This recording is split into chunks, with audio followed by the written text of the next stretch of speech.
publicity. And they had a point. The viral clip of Cynthia's stuttering offer of business climaxes had raised their online profile right alongside that of the newspaper.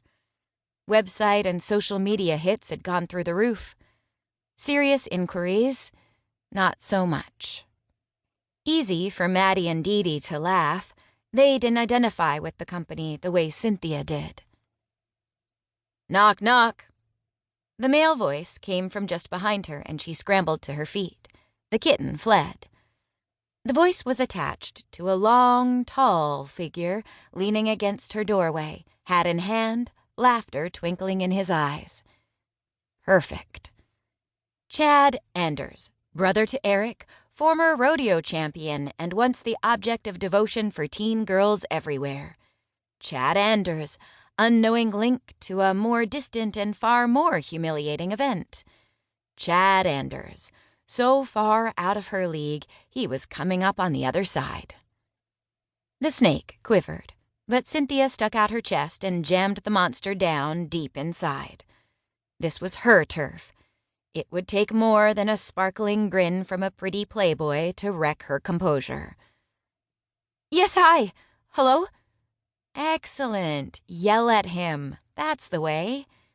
His eyebrows went up. I didn't mean to startle you. I'm Chad Anders. I'm looking for DMC Solutions. He grinned.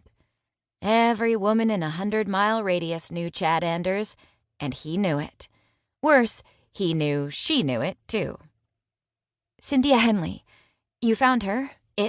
I'm it. DMC Solutions, I mean. Part of it, at least. Communications expert. That's me. Pleased to meet you, ma'am. He lifted his hat. Though I do recognize you from our first meeting. Ha-ha, shouted the snake, grabbing Cynthia's throat. No, I don't.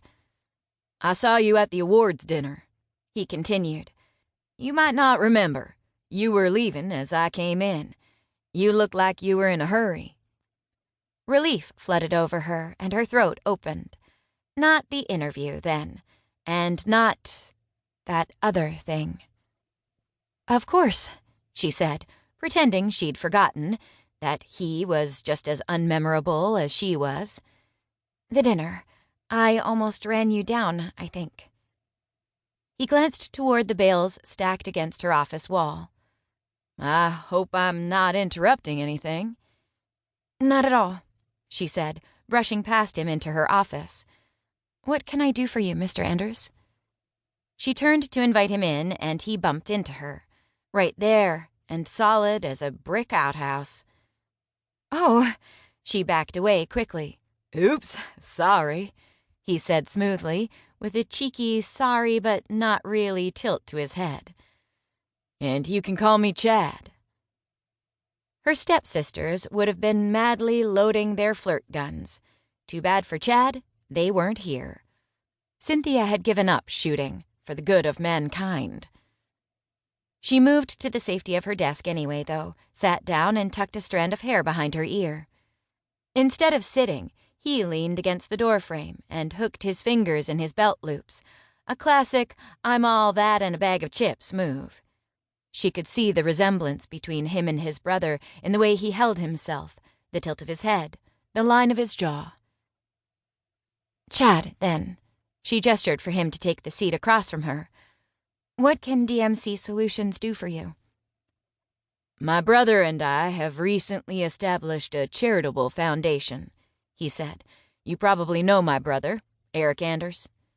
She bit back a laugh. Surely he was kidding this time.